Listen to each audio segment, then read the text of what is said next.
warahmatullahi wabarakatuh. Alhamdulillah hamdan katsiran thayyiban mubarakan fi kama yuhibbu rabbuna wa yarda. Bapak Ibu sekalian dirahmati Allah Subhanahu wa taala, kita pahami bersama bahwa penggunaan media itu tergantung dari niat kita. Media sosial itu sebenarnya sangat menguntungkan bagi orang-orang pebisnis atau siapapun ya yang sifatnya ingin memberikan informasi secara luas. Akan tetapi kalau tidak kita lebih berhati-hati dalam menyikapi ini, maka justru media ini akan menjadi bumerang buat kita. Kalau kita sekarang mau pergi-pergi kemana-mana, tinggal buka aplikasi, orang sudah jemput di depan rumah. Kita dimudahkan dengan sarana. Tinggal klik mau ke Malioboro, Gojek datang, Gokar datang, jemput, berangkat, selesai. Bisa jadi apakah kemudian media ini bisa menjauhkan kita dari keluarga? Bisa jadi. Anak kita yang ada di luar kota, di luar Jawa, di luar kota, tinggal kita video call, kangen sama cucu. Mudah ya. Kita kangen sama teman, tinggal video call, kita lupa sama mukanya, alhamdulillah dengan video call kita dimudahkan. Makanya banyak hal itu supaya Allah berikan kemudahan, sehingga dengan kemudahan itu kita manfaatkan dengan sebaik-baiknya. Wattaqullaha alladzi tasaaluna bihi wal arham, innallaha kana 'alaikum raqiba. Dan bertakwalah kepada Allah yang dengan mempergunakan namanya kamu saling meminta satu sama yang lain. Wattaqullaha alladzi tasaaluna bihi wal arham, dan bertakwalah kepada Allah dengan mempergunakan namanya kamu saling meminta satu sama yang lain. Wal arham, dan peliharalah hubungan silaturahim. Ini pengaruh dan akibat perkembangan zaman yang semakin maju ini, semua apa-apa serba instan. Dan dampak dari perkembangan zaman ini untungnya Masya Allah luar biasa, dan ruginya pun juga Masya Allah luar biasa. Maka dalam sebuah hadis yang diriwayatkan oleh Imam Bukhari menjelaskan bagaimana pentingnya menjalin silaturahim. Barang siapa yang beriman kepada Allah dan hari akhir, hendaklah dia kemudian menyambung tali silaturahim. Ya, hadis ini merupakan bukti bahwa Islam memerintahkan umatnya untuk menjalin dan menjaga tali silaturahim kepada teman, keluarga, atau siapapun yang pernah berhubungan dengan kita. Apalagi kemudian orang tua kita yang sudah meninggal, ya, mempunyai hubungan kekerabatan, persaudaraan, maka kita wajib menjaganya. Sehingga ibadah tali silaturahim ini bisa saling terjaga. Nah, kemudian apa? Setelah kita menjaga hubungan dengan manusia, ya, berhablu minan nas, ya, maka kemudian kita berhubungan dengan Allah, berhablu minallah. Maka selanjutnya kita berusaha bagaimana kemudian setelah berhablu minallah itu bisa khatam terkait dengan apa yang dianjurkan dan diperintahkan, semua sudah kita kerjakan. Kemudian kita melanjutkan berhubungan dengan manusia dengan sebaik-baiknya. Nah, apakah dengan kemajuan zaman yang sangat modern ini, apakah di zaman yang serba komputerisasi ini, orang yang sholatnya 5 waktu, ngajinya bagus, ya, duhanya bagus, tahajudnya bagus, apakah dia bisa memutuskan tali hubungan silaturahimnya? Bisa jadi. Kalau kita tidak kuat dikuasai oleh internet atau gadget seperti ini, kita akan menjadi malas. Dan itu buktinya sudah banyak.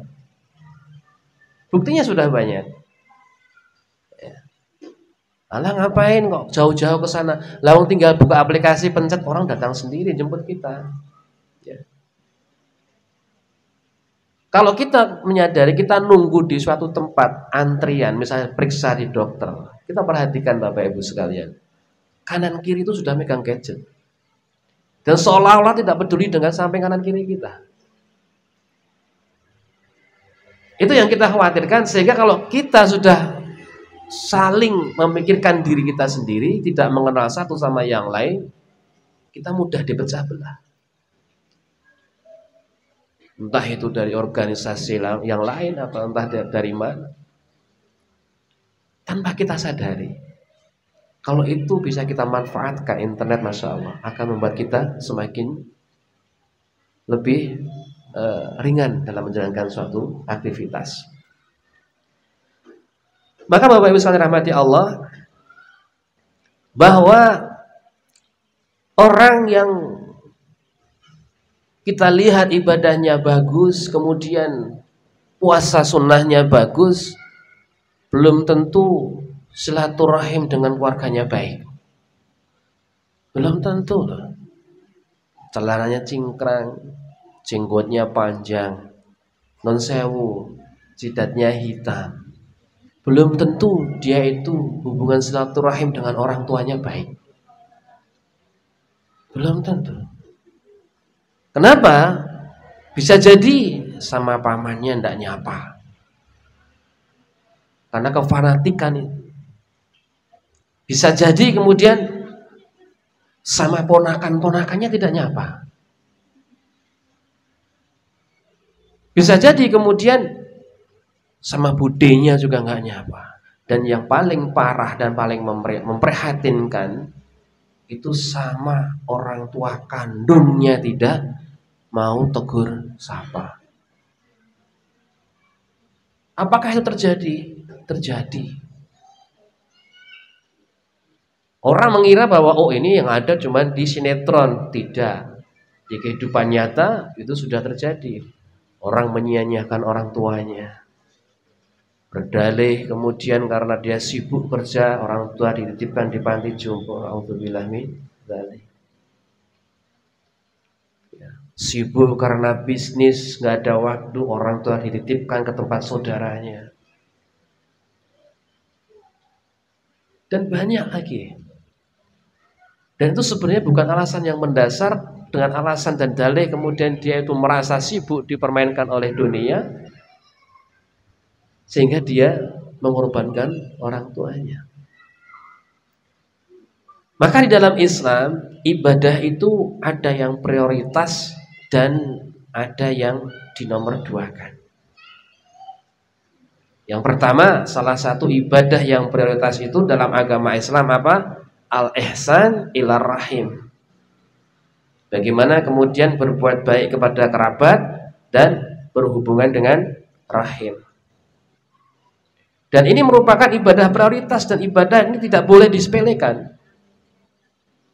Ibadah ini tidak boleh diabaikan. Kalau orang hanya memandang itu ibadah seperti ini adalah ibadah yang tidak penting, maka Rasulullah menyampaikan, la yadkhulul jannata khati'ur rahim, tidak akan masuk surga seseorang yang memutuskan tali hubungan silaturahim.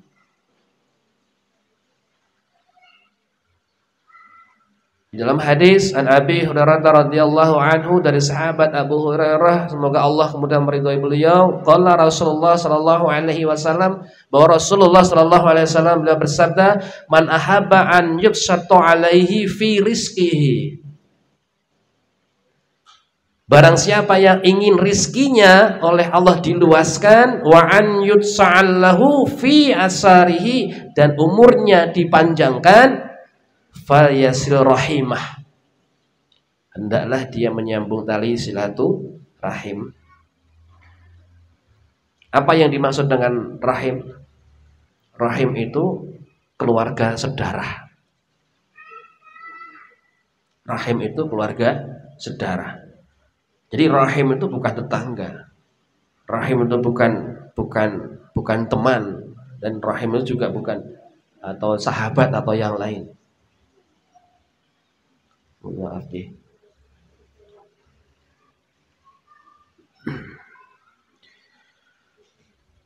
Jadi rahim di sini, orang yang dibilang silaturahim bukan menyambung yang tidak ada hubungannya dengan rahim. Ya, silaturahim menyambung orang yang ada hubungannya dengan rahim. Urutan silaturahim ini seperti apa? Yang pertama itu orang tua.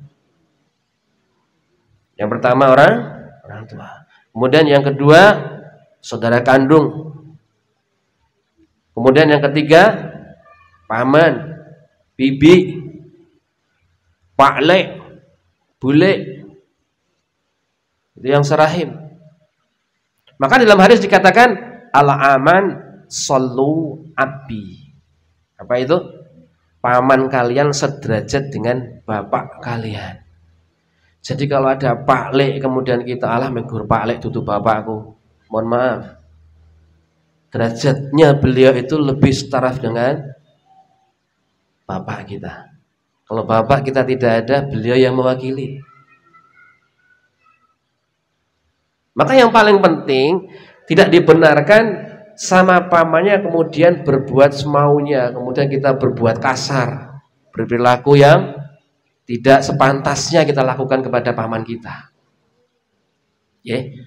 Nah, yang paling utama tadi siapa? Orang tua. Maka tidak sedikit di luar sana orang tua itu kemudian tidak diperhatikan secara khusus. Dan itu banyak kalau kita perhatikan. Saya punya teman pondok pesantren Gua Hiro, mungkin sudah pernah mendengar. Ini bawah. Beliau, Ustaz, kenapa tidak nyantri aja? Wah, jadi nanti jadi panti jompo teman saya. Dan itu betul. Karena pendidikan akidah, ya, terutama yang sepuh-sepuh itu, masya Allah, mereka membutuhkan energi akidah, ya, support akidah yang kuat sehingga semangat untuk beribadah itu lebih kuat lagi. Ya. Nah, ketika pemahaman akidah itu kurang, banyak orang yang kemudian kurang maksimal dalam merawat orang tuanya. Ini yang kita perhatinkan Bapak Ibu sekalian, bahwa mereka banyak kemudian berdalih kesibukan karena saya tidak bisa dan tidak ada banyak waktu untuk mengurus orang tua. Saya panggilkan pramurukti untuk mengurusnya. Apakah itu salah? Banyak orang yang kemudian dengan alasan sesuatu yang mungkin karena mengganggu aktivitas bisnisnya sehingga orang tua di nomor sekian. Akhirnya kita lupa bahwa orang tua lah, karena doa orang tua lah kita bisa menjadi seperti ini. Sehingga kita terjebak kepada cinta dunia, adunya amaluna, lupa dunia itu dibenci sama Allah. Kita terbalik dalam mencintai dunia, seharusnya kita mencintai orang tua terlebih dahulu. Wa qadara rabbuka alla ta'budu illa iyyah, dan Tuhanmu telah memerintahkan supaya kamu jangan menyembah selain Allah, wa bil walidaini ihsana, dan hendaklah kamu berbuat baik pada ibu bapakmu dengan berperilaku sebaik-baiknya. Fala taqul lahum ma'uf, jangan sekali-kali kamu tuh bilang sama orang tua. Bilang saja kita tidak boleh, apalagi sampai membentaknya, membuatnya menangis dengan pola dan tingkah laku kita, membuat dia bersedih. Masya Allah, saja tidak boleh, apalagi kemudian sampai meneteskan air mata.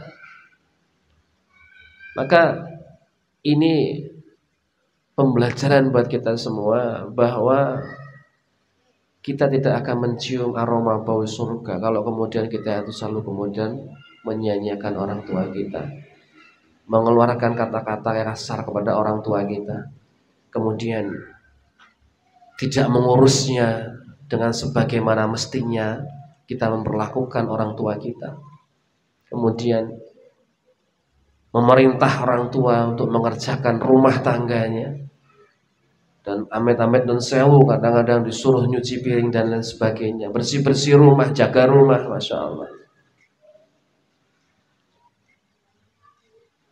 Nah, ini yang membuat kita sedih karena kejadian ini banyak terjadi di dalam lingkungan masyarakat tengah kita. Ya. Jadi bayangkan saja ketika anak yang sudah dikandung selama 9 bulan, ya, orang tua itu di sini banyak ibu-ibu ya, hamil 9 bulan itu rasanya bagaimana, Bu? Tersiksa atau menyakitkan atau seperti apa? Mengandung 9 bulan itu Masya Allah nggih, mau nyuci ya jongkok nggak nyaman. Nggih, nyapu berdiri kelamaan capek. Melahirkan taruhan nyawa Masya Allah sakitnya luar biasa. Nggih napa mboten? Ada yang bilang kapok ning yo dibolan-baleni wae. Wis Pak kapok wis aku wis pisan iki wae. Sesuk adine metu meneh. Namanya kapok lombok. Tapi ini merupakan fakta dan kenyataan bahwa kejadian di luar sana, bahwa kasih sayang seorang anak yang kemudian pemahaman akidahnya itu kurang, saya yakin, ya, saya yakin dia lebih mengutamakan sesuatu kepentingannya pribadi daripada kepentingan orang tuanya. Ya, ini kesempatan kita untuk membuka pintu surga, karena orang tua ini bagian dari sebagai pembuka pintu surga. Kalau kita pahami, kalau kita sadari. Bapak Ibu sekalian dirahmati Allah Subhanahu wa taala, yang paling kita miriskan itu ketika ada yang tamu datang ke rumah kita, ya lama dua orang tua kita. Bukan berarti tidak boleh kemudian kita memuliakan tamu, tidak. Tetapi memuliakan orang tua di dalam agama Islam itu lebih diutamakan.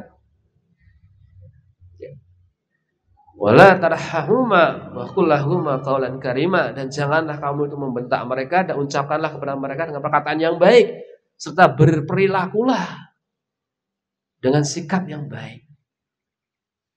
Ya. Aniskurli wali walidayya, bersyukur kepada Allah dan tentu juga bersyukur kepada kedua orang tua. Dan sewu ibadah kita itu Masya Allah, setiap ada bakti sosial kita nomor 1, ya. Setiap ada orang yang membutuhkan bantuan, kita nomor 1 hadir, membantu mereka dengan ikhlas lillahi ta'ala. Sedekahnya luar biasa, puasa saum Ramadan luar biasa, ya, zikirnya tidak pernah lepas. Tapi sedikit kita membentak dengan orang tua, maka demi Allah amalan kita sia-sia. Bentakan orang tua yang kemudian membuat orang tua kita kaget, apalagi sampai mengeluarkan air mata, akan menjadi penghalang kita masuk ke dalam surga. Maka kita harus lebih berhati-hati bagaimana kemudian kita membawa diri, membawa keluarga kita, agar keluarga kita semuanya masuk ke dalam surga, termasuk dengan masuk surga dengan kedua orang tua kita. Rasulullah SAW menyampaikan kepada kita, kalau kemudian kita ingin menjadi lebih baik dalam kehidupan ini, baik kehidupan ekonomi, baik kehidupan di dalam rumah tangga, baik kehidupan di dalam berhubungan dengan keluarga kanan kiri, maka kita harus lebih mengutamakan orang tua daripada orang lain. Maka minimal sehari kita itu mendoakan orang tua berapa kali? Berapa kali mendoakan orang tua?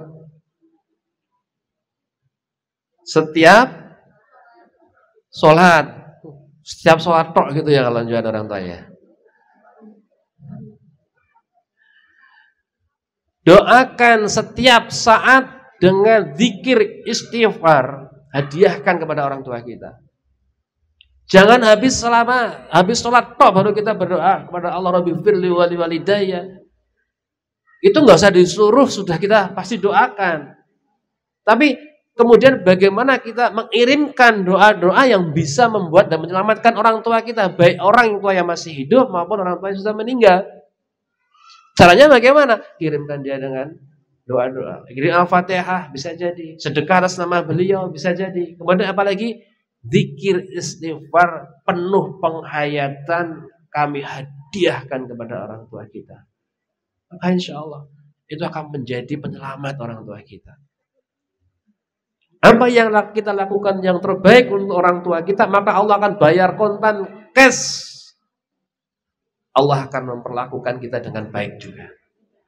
Begitupun sebaliknya, apapun keburukan apapun yang kita lakukan kepada orang tua kita, maka Allah akan bayar cash kontan di dunia ini.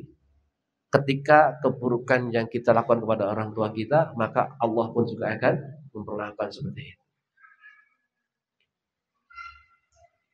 Bapak Ibu sekalian rahmati Allah Subhanahu wa taala, di dalam hadis dibawakan oleh Imam Al-Bukhari dalam kitab beliau Al-Adabul Mufrad, disampaikan oleh sahabat Abdullah ibnu Mas'ud radhiyallahu an, beliau berkata, "Sa'altu Nabiyya sallallahu alaihi wasallam ayyul amali ahabbu illallahu azza wa jalla." Kata Abdullah ibnu Mas'ud, aku pernah bertanya kepada Rasulullah sallallahu alaihi wasallam, amalan apa yang paling dicintai oleh Allah? Ini menunjukkan bahwa saat kita ingin melakukan amalan ibadah, maka carilah amalan ibadah yang paling dicintai oleh Allah. Ya, jadi di dalam beramal itu bukan melakukan amalan yang kita sukai, tetapi melakukan amalan apa yang dicintai oleh Allah. Makanya di dalam Islam itu tidak kenal yang namanya prasmanan. Di dalam ajaran agama kita tidak kenal yang namanya prasmanan. Apa prasmanan itu? Mengerjakan suatu amalan sesuai dengan kesukaan kita. Senengannya kita sedekah, terus senengannya qobliyah, terus gitu ya. Tapi di sini kita menganjurkan amalan yang dicintai Allah. Itu yang harus kita lakukan. Jadi bukan melakukan apa yang sesuai dengan selera kita. Maka Rasulullah SAW kemudian beliau mengatakan, qala as-salatu ala waqtiha, bahwa amalan yang paling dicintai Allah as-salatu ala waqtiha, salat di awal waktu. Itu amalan yang dicintai oleh Allah. Dan ketika rutin kita itu kemudian membiasakan diri salat di awal waktu, insya Allah sholat kita akan berbekas. Dan ketika sholat kita itu berbekas, maaf Bapak Ibu sekalian, sholat itu akan merubah dari pribadi yang belum baik menjadi baik. Dari pribadi yang sudah baik menjadi lebih baik. Itu sholat yang berbekas. Kalau amalan kita selama ini biasa-biasa saja, tanpa ada perubahan kemajuan yang signifikan, maka kembalilah kita feedback. Kita melihat ke belakang, apa yang kurang? Apakah sholat kita? Ya. Maka Rasulullah SAW menyampaikan amalan yang paling dicintai oleh Allah, as-salatu ala waqtiha. Maka Rasulullah kemudian mengawali nasihat ini dengan menyebutkan hak-hak Allah Subhanahu wa taala. Karena Allah yang menciptakan kita, Allah yang memberikan rezeki kita, Allah yang memberikan banyak hal tentang keinginan-keinginan kita. Maka di sini Allah memiliki hak yang paling besar atas manusia. Dan salah satu hak terbesar setelah tauhid adalah sholat 5 waktu. Maka di dalam mengerjakan sholat, kita butuh sesuatu yang bisa merubah diri kita. Jangan sampai hanya sebatas menggugurkan kewajiban. Nah ini selalu saya tekankan kepada santri-santri, terutama untuk melakukan ibadah ini adalah saya selalu menyampaikan perbaiki wudhu. Kalau di awal ibadah kita itu yang dari wudhu ini benar, maka rangkaian ibadah kita dari mulai sholat, dzikir, doa dan lain sebagainya, insya Allah itu berkualitas. Tetapi sebenarnya ketika wudhu saja kita salah, sholat kita pasti tidak akan sempurna, tidak akan sah. Apalagi doa kita. Saya selalu sampaikan ke santri, karena santri di Pondok Gunung itu kan airnya minim sekali. Ya. Saya kalau wudhu, kalau di Madinah, saya selalu wudhu pakai 1 gelas air mineral itu. Karena Masya Allah itu efeknya di dalam diri kita kalau bisa menghayati luar biasa. Dibandingkan dengan air wudhu, air yang berlimpah, kayak Grojogan Sewu itu. Itu beda. Kualitas wudhu dengan 1 takaran gelas air mineral dibandingkan dengan air yang berlimpah, kualitasnya diri kita sendiri yang bisa merasakan. Saya selalu sampaikan ke santri, kamu harus bisa wudhu dengan 1 gelas. Caranya bagaimana, Abi? Saya ajari mereka. Dan alhamdulillah, meskipun tahajud itu sunnah, meskipun puasa Senin Kamis itu sunnah, tapi saya wajibkan di pondok, Bapak Ibu. Karena membentuk anak karakter yang lebih baik itu dari dini. Dan untuk menjaga hafalan di dalam tahajud itu mereka selalu mengulang-ulang. Sehingga kegiatan anak-anak itu mulai dari jam 2:30 pagi sampai jam 9:30 malam. Baru anak-anak istirahat. Dan mereka semua gratis, Bapak Ibu sekalian. Alhamdulillah, saya bisa membedakan dari awal sebelum kurikulum ini saya sampaikan, saya terapkan, perbedaannya sangat luar biasa. Auranya, mukanya anak-anak, keceriaannya berbeda. Orang yang biasa tahajud sama orang yang tidak biasa tahajud berbeda. Apalagi anak-anak di bawah usia balik. Ketika kita udah ajarkan dia tahajud, ketika kita udah ajarkan dia puasa, insya Allah perkembangan tahun demi tahun akan menjadi lebih baik. Dan itu sangat berbekas.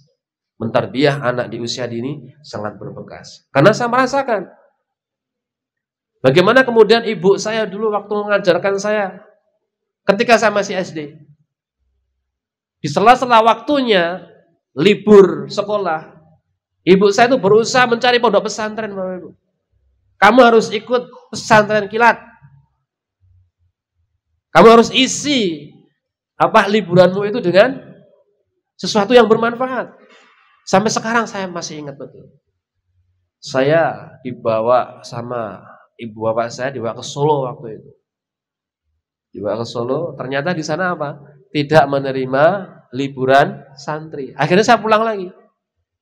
Mencari kegiatan-kegiatan yang positif. Nah, ini sangat berbekas ketika saya waktu itu masih kelas 4-5 SD. Saya masih teringat betul bagaimana upaya ibu saya supaya saya mendapat pendidikan yang lebih baik. Karena ibu saya juga menyadari bahwa keterbatasan pendidikan beliau, keterbatasan waktu beliau dalam mendidik anak belum bisa menjadi maksimal.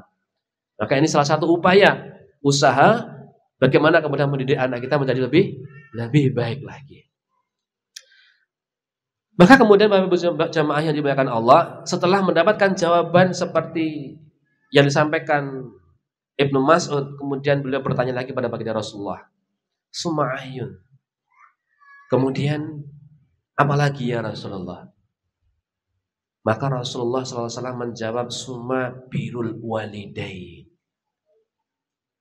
Kemudian berbaktilah kamu kepada kedua orang tua. Setelah itu kemudian Nabi menjelaskan tentang hak Allah, maka kemudian Nabi menjelaskan tentang hak manusia.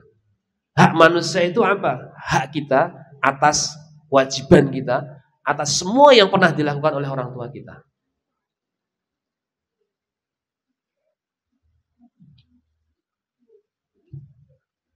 Kata Rasulullah SAW, manusia yang paling berhak untuk engkau baiki itu adalah kedua orang tuamu. Manusia yang paling berhak engkau baktikan itu adalah kedua orang tuamu. Dan berbakti kepada orang tua bukan hanya untuk anak laki-laki saja. Dan berbakti kepada orang tua tidak hanya untuk anak perempuan saja. Mau anak laki-laki, mau anak nomor 1, nomor 2, mau anak yang barep. Mau anak nomor 2, nomor 3, ataupun anak yang ragil, semuanya sama mempunyai kewajiban untuk memperbaiki dirinya, berbakti kepada kedua orang tuanya. Dan cirinya istri yang salihah itu adalah cirinya suami yang salihah, ketika istri ini izin untuk merawat kedua orang tuanya, maka dia mengizinkan. Itu ciri suami yang salihah, yang saleh. Kalau ada yang kemudian dia tidak mengizinkan, Allahu a'lam, ada sesuatu yang harus diluruskan. Rasulullah SAW bersabda, innallaha harama alaikum uquqal ummahat. Rasulullah menyampaikan apa? Sesungguhnya Allah mengharamkan bagi kalian durhaka kepada kedua orang tua. Bahwa ridhonya Allah bergantung dari ridhonya kedua orang tua kita. Ridhallahi fi ridhal walidain. Ridha Allah bergantung kepada ridha kedua orang tua. Sukhtullah fi suhdil walidain. Bahwa kemurkaan Allah bergantung dari kemurkaan orang tua. Ini yang harus kita camkan baik-baik. Kalau kira-kira orang tua kita sudah mulai marah dengan kita, maka segeralah untuk minta maaf. Bikin orang tua kita untuk tersenyum. Bikin orang tua kita untuk berbahagia. Bagaimana caranya? Ya, ikuti alur kehidupannya. Apa kesukaan orang tua kita? Saya pernah membuat ketawa orang tua saya itu sampai muntah saja, dia merasa bersedih, saya merasa bersalah. Karena apa ya? Saking senangnya saya, ibu saya sudah sepuh ya, ketika saya ajak bicara, karena usia-usia sepuh itu butuh apa ya? Curhatnya itu butuh didengarkan. Jadi setiap hari orang tua itu selalu menyampaikan kata-kata, meskipun itu diulang-ulang, ya kita harus sabar untuk mendengarkan, menjadi pendengar setia. Dengarkan baik-baik. Enggak usah bilang, ini wis diceritake Bu, udah pernah diceritain. Enggak usah. Oh iya. Kalau dia kemudian orang tua itu mengingat memori di masa kebahagiaannya waktu itu, kemudian dia bisa berbahagia hatinya, bisa tersenyum, itulah tersenyumnya Allah. Orang tua butuh kebahagiaan apa? Tidak hanya sebatas dipenuhi semua materinya saja, tapi orang tua itu butuh teman, butuh tempat untuk bicara. Karena kasihan kalau orang setiap hari cuma diam di rumah, nonton TV, balik ke belakang, jalan ke depan, ketemu ya cuma kain pel, terus depan lagi ketemu meja tamu. Masya Allah. Beliau butuh bahagia. Bahagia apa? Bahagia lahir dan batinnya. Bagaimana kemudian bisa membuat dia tersenyum dan tertawa bahagia. Dan itu kewajiban kita sebagai anak. Nah, Bapak Ibu sekalian dirahmati Allah Subhanahu wa taala, innallaha harama 'alaikum uquqal ummahat. Bahwa Allah Subhanahu wa taala mengharamkan kita untuk durhaka kepada kedua orang tua kita. Maka kemudian ketika kita ingin membahagiakan orang tua, kita harus selalu menengok bagaimana saudara kita memperlakukan orang tua kita.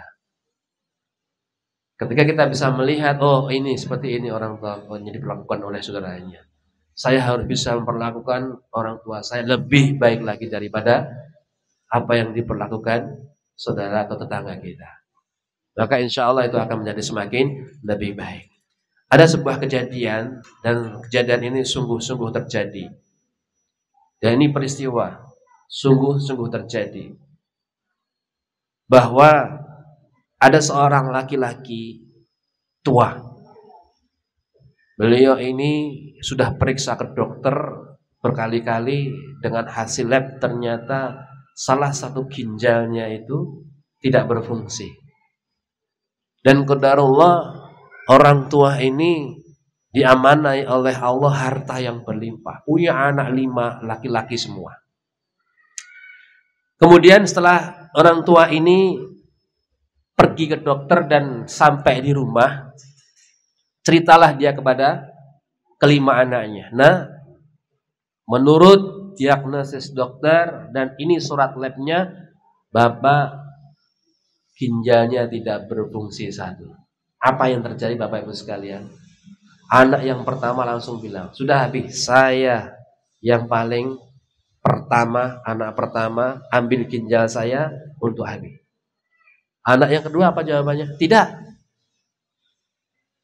Abang yang anak pertama ini nggak sehat, biar saya aja. Saya yang sehat. Anak yang ketiga dan keempat, kelima semuanya berebutan. Akhirnya permasalahannya dibawa di persidangan. Di persidangan sidangnya bingung, hakimnya bingung. Wah, ini bukan ranah saya. Ini bukan ranah saya. Ini yang berkepentingan dan bisa itu ahlinya yaitu dokter. Dokter yang bisa memutuskan apakah si A, si B yang berhak mendonorkan salah satu ginjalnya. Maka datanglah dokter, ahli, kemudian diperiksa semua. Jatuhlah anak nomor 3 yang kemudian diambil ginjalnya untuk didonorkan kepada orang tuanya. Sampai kemudian ketika anak nomor 3 itu berbaring di tempat tidur operasi, maka apa yang terjadi? Anak yang nomor 1 ini membujuk anak nomor 3. Adik, saya punya showroom. Semuanya mobilnya penuh. Dan cash flow penjualan fantastis. Ambil semua. Tapi dengan syarat, saya yang menggantikanmu berbaring tidur di tempat tidur ini. Apa kata adiknya? Mau diganti seberapapun bang, tidak akan pernah bisa saya berikan. Karena ini kesempatan saya untuk berbakti kepada kedua orang tua saya. Dan ini contoh kebaikan yang sampai dilakukan kepada anak-anaknya, ya, hingga ke meja pengadilan. Dan ini merupakan contoh Bapak Ibu sekalian, apa yang dilakukan salah seorang anak yang kemudian bagaimana berusaha agar orang tuanya ini menjadi lebih baik demi mengorbankan dirinya sendiri. Nah, kemudian Ibnu Mas'ud bertanya lagi pada Rasulullah, terus apalagi ya Rasulullah? Maka kemudian Rasulullah SAW menjawab, summal jihadu fisabilillah. Amalan yang sangat dicintai oleh Allah yaitu berjihad di jalan Allah. Berjihad itu Masya Allah, berjihad di jalan Allah itu macam-macam. Ada yang berjihad dengan hartanya, berjihad dengan nyawanya, berjihad dengan pikirannya. Dan banyak cara untuk berjihad. Bagaimana kemudian bisa memajukan, mengutamakan jalan Allah, agama Allah, memuliakan agama Allah. Masing-masing dari kita harus mempunyai dan membela agama Allah. Berarti di sini kita tidak hanya berpikir untuk urusan pribadi saja, tetapi kita juga harus memiliki urusan agama kita. Bagaimana kita berpikir agama kita supaya bisa lebih berjaya di muka bumi ini. Sehingga ketika kita nanti mati, kita sudah pernah bersaksi bahwa saya pernah berjihad dengan harta saya. Maka jihad tidak bisa diremehkan. Meskipun jihad masih lebih baik daripada kemudian kita berbirrul walidain. Maka Bapak Ibu sekalian dirahmati Allah, sebagai akhir penutup dari materi sore hari ini, Rasulullah menyampaikan kepada kita, sesungguhnya Allah itu mengharamkan bagi kalian durhaka kepada orang tua. Dan ini harus kita pikirkan baik-baik. Jangan sampai kemudian kita mengutarakan dengan kata-kata yang menyakitkan kepada kedua orang tua kita. Pelajaran yang pertama yang bisa kita ambil dari hadis ini, bahwa yang boleh dan berhak untuk menghalalkan dan mengharamkan segala hukumnya itu adalah Allah Subhanahu wa ta'ala. Dan dari itu kemudian Allah memberikan berbagai macam aturan wahyu yang diturunkan oleh baginda Rasulullah, yang kemudian bagaimana kita bisa mengikuti, menjalankan semua apa yang telah diperintahkan oleh Allah melalui baginda Rasulullah Shallallahu Alaihi Wasallam. Sehingga kesimpulan yang pertama, kita wajib untuk selalu berbakti kepada kedua orang tua kita. Jika orang tua kita sudah tidak ada, maka kita harus berbanyak bagaimana kemudian mendoakan beliau, mengirimkan doa dengan zikir, istighfar, sedekah dan lain sebagainya. Dan tentunya karena mereka lah kita bisa terlahir di muka bumi ini, karena doa-doa beliau lah kita bisa menjadi seperti ini. Kemudian yang kedua, mengutamakan sesuatu yang baik kita tujukan kepada orang tua kita. Ketika ingat amalan-amalan yang baik, kita ingat kepada kedua orang tua kita. Ketika kita ingat amalan-amalan yang pahalanya baik, maka kita ingat kepada kedua orang tua kita. Semoga Allah berikan kemudahan dalam berbirrul walidain, dan semoga menjadi amal kebaikan kita di dunia dan di akhirat. Nasrun minallah wa fadlun qarib. Mari kita akhiri dengan berdoa bersama agar Allah selalu membimbing kita untuk selalu berbirrul walidain, sehingga sampai dengan akhir hayat kita selalu dituntut oleh Allah untuk menjadi lebih baik dalam membawa orang tua kita ke dalam surga Allah Subhanahu wa taala. Mari kita awali dengan istighfar 3 kali, kemudian kita berdoa mohon kepada Allah, ambil posisi duduk yang sempurna sehingga tidak bersentuhan dengan kanan kiri kita, dan kita bisa khusyuk dalam berdoa kepada Allah Subhanahu wa taala. Astaghfirullahaladzim alladzi la ilaha illa huwal hayyul qayyum wa atubu ilaih. Astaghfirullahaladzim alladzi la ilaha illa huwal hayyul qayyum wa atubu ilaih. Astaghfirullahaladzim alladzi la ilaha illa huwal hayyul qayyum wa atubu ilaih. Alhamdulillahi rabbil alamin, hamdan syakirin, hamdan na'imin, hamdan yuafi ni'amahu wa yukafi wa mazidah. Ya Rabbana lakal hamdu kama yanbaghi li jalika wajhika wa 'azimi sultanika. Allahumma salli ala sayyidina Muhammad. Allahumma salli wa sallim ala sayyidina Muhammad wa ala ali sayyidina Muhammad. Ya Allah ya Rahman, ya Allah ya Rahim, ya Allah ya Nur, ya Allah ya Nur, ya Aziz ya Jabbar ya Safi, dengan izinmu ya Allah, dengan ridhamu ya Allah. Allahumma la sahla illa ma ja'altahu sahla wa anta taj'alul hasna idza syi'ta sahla. Ya Allah, tidak ada kemudahan kecuali yang Engkau buat mudah ya Allah, dan Engkau menjadikan kesedihan, kesulitan Engkau pasti jadikan menjadi mudah ya Allah. Ya Allah, sampaikanlah salawat dan salam kami kepada suri teladan kekasih-Mu Rasulullah sallallahu alaihi wasallam. Sampaikan juga kepada keluarga dan para sahabat beliau, dan jadikan kami sebagai pengikut beliau yang telah menjumpai dengan beliau di surga-Mu ya Allah. Allahumma salli ala sayyidina Muhammad. Assalamu alayka ya Rasulullah. Assalamu alayka ya Habiballah. Assalamu alayka ya Sayyidi ya Rasulullah.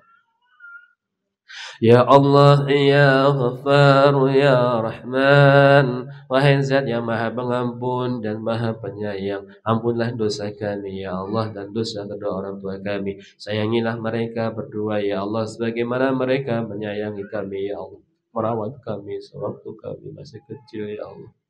Ya Allah, Engkau Maha mengetahui betapa diri ini tak mampu membalas jasa perjuangan dan cinta kedua orang tua kami ya Allah. Hanya kasih sayang-Mu ya Allah yang kuasa membalas kasih sayang mereka ya Allah. Ya Rahman, ya Rahim. Kami akui kami tidak seperti yang Engkau perintahkan dalam ayat-ayat-Mu ya Allah. Ya Allah, kami mengakui betapa kami tidak pandai berterima kasih kepada kedua orang tua kami ya Allah. Ya Allah, ya Rahman, kami mohon kepada-Mu ya Allah. Ampunilah kami yang selalu merendahkan suara kami lagi bagi mereka ya Allah. Ya Allah, Ya Rahman, Ya Rahim, kuasakan kami dapat mempercantik tutur kata kami di depan mereka, Ya Allah. Wahai Zat yang bolak-balikkan hati, sebagaimana Engkau lembutkan hati para nabi, lembutkanlah hati kami untuk mereka, Ya Allah. Wahai Zat yang maha lembut, Ya Allah, lunakkan sikap kami terhadap mereka, Ya Allah. Jika kami salah, ampuni kami, Ya Allah. Jika kami salah dalam berucap dan bertutur kata kepada beliau-beliau, ampuni kami, Ya Allah. Karuniakan kepada mereka, Ya Allah, kebahagiaan di dunia dan di akhirat, Ya Allah. Ya Rahman, Ya Rahim. Allahumma ja'al auladana salihin hafidina lil Qur'an wa sunnata hafidil Qur'an. Allahumma taqabbal minna innaka antas samiul alim wa tub alaina innaka antat tawwabur rahim. Ya Allah, Ya Rahman, Ya Rahim. Allahumma taqabbal minna innaka antas samiul alim wa tub alaina innaka antat tawwabur rahim. Allahumma fir lana dhunubana wa liwalidayna warhamhuma kama rabbayana shighara. Allahumma ya Allah, Allahumma ya Allah, Allahumma ya Allah, ya Rahman, ya Rahim. Rabbana zalamna anfusana wa illam taghfir lana wa tarhamna lanakunanna minal khasirin. Rabbana innana amanna faghfir lana dhunubana wa qina adzabannar. Rabbana la tuzigh qulubana ba'da idh hadaytana wa hab lana min ladunka rahmah innaka antal wahhab. Rabbi habli minas salihin ya Allah. Rabbi habli minas salihin ya Allah. Rabbi habli minas salihin. Rabbana atina fid dunya hasanah wa fil akhirati hasanah wa qina adzabannar. Wa adkhilna jannata ma'al abrar ya aziz ya ghafar ya rabbal alamin. وصلى الله على سيدنا محمد النبي العظيم وعلى آله وصحبه وسلم سبحان رب العزة عما يصفون وسلام على المرسلين والحمد لله رب العالمين. Alhamdulillah Rabbil Alamin. Mohon maaf lahir dan batin. Terima kasih. Assalamualaikum warahmatullahi wabarakatuh. Terima kasih kepada Ustaz Arif yang telah mengisi kajian pada sore hari ini. Semoga kita mendapatkan hikmah dari Allah Subhanahu wa taala ya rabbal alamin. Mengenai pesan sebelumnya itu jangan sekalian untuk tidak meninggalkan sampah yang bekas-bekas yang sudah habis kalau dibawa untuk ditaruh di tempat sampah. Marilah pengajian pada sore hari ini kita tutup bersama-sama dengan bacaan hamdalah bersama-sama. Alhamdulillah, kami kembalikan kepada Ibu R.